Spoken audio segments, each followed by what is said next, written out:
ئازان خۆشەویستان لە ناساندنی ئەو یاسا و بڕیارانەی کە لە هەرێمی کوردستانە هەیە بە تایبەت سەبارەت بە پاراستنی ژینگە ئەگەرچی لە نێویاندا وەکو ئەرک یاخود ماف یاخود پابەندبوون باسی یەکسانی جەندەری نەکراوە، بەڵام یاسای ژمارە 8 ساڵی 2008 یەکێکە لەو یاسا گرنگانەی کە بەشێکی زۆرتان ڕەنگە زانیاریتان لەبارەیەوە نەبێت، یاسای پاراستن و چاکردنی ژینگەیە لە هەرێمی کوردستان کە یەکێکە لەو یاسایانەی کە هەم دەستەی ژینگە هەروەها ئەو یەکانەی لە هەرێمی کوردستان هەیە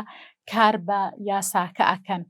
هۆکارە پێویستەکانی دەرچواندنی ئەم یاسایە لە هەرێمی کوردستان چی بووە؟ بەم شێوە لە نێو یاساکە هاتووە لە بەرەوەی حکوومەتی هەرێمی کوردستان بایەخ بە مافی مرۆڤ دەدات تاوەکو لە ژینگێکی پاک و دروست و سەقامگیردا بژی لە پێناو پاراستنی هەرێمی کوردستان لە پیسی بە هەموو شێوە و جۆر و جیاوازەکانەوە دەستە بەرکردنی ژیانی زیندەوەرەکان لە ژینگێکی دروست و پاک و خاوێندا بۆ ئەوەی بنەماکانی پاراستنی ژینگە لە پلانی گەشەپێدانی مرۆیی و ئابووری و کۆمەڵایەتی و هاندانی گەشەپێدانی بەردەوام سەرچاوەکانی ژیاری بە شێوەیە کە مافینەوەکانی ئێستا و داهاتوو لە بەرچاو بگیرێ و پارێزگاری لە جۆرەکانی زیندەوەر و تەندروستی و سروشت و بەروبوومە سروشتیەکانی هەرێم و درامەتە ئابوووریەکانی بکات، لە هەر زیانێک بپارێزرێ کە لە چالاکیە پیشەسازی کشت و کاڵی و ئاوەدانکردنەوەکان بەکاردێت لە پێناو بڵاوکردنەوەی هۆشیاری و ڕۆشنبیری ژینگەی و پلەبەندکردنی حکمە یاساییەکان ئەم یاسایە دەرچوێنراوە. هەروەها لە مادەی دووەمدا هاتووە کە ئامانجی ئەم یاسایە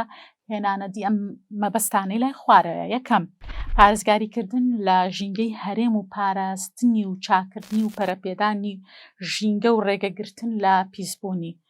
پاراستنی سروشت و تەندروستی گشتی لە مەترسیە چالاکی و کارە زیان بەخشەکان بە ژینگە و هەروەها بە مرۆڤ، پارێزگاریکردن لە داهاتەکانی سروشتی و گەشەپێدانی و دەستەگرتن و بەکارهێنانی. چوارەم، سیاسەتی ژینگە بکرێتە بەشێکی دانەبراو لە پلانی گشتگیری گەشەپێدان لە هەموو بوارەکانی مرۆیی و پیشەسازی و کشتتوکاڵی و ئاوەدانکاری و گەشت و گوزاری و بەشەکانی دیکە،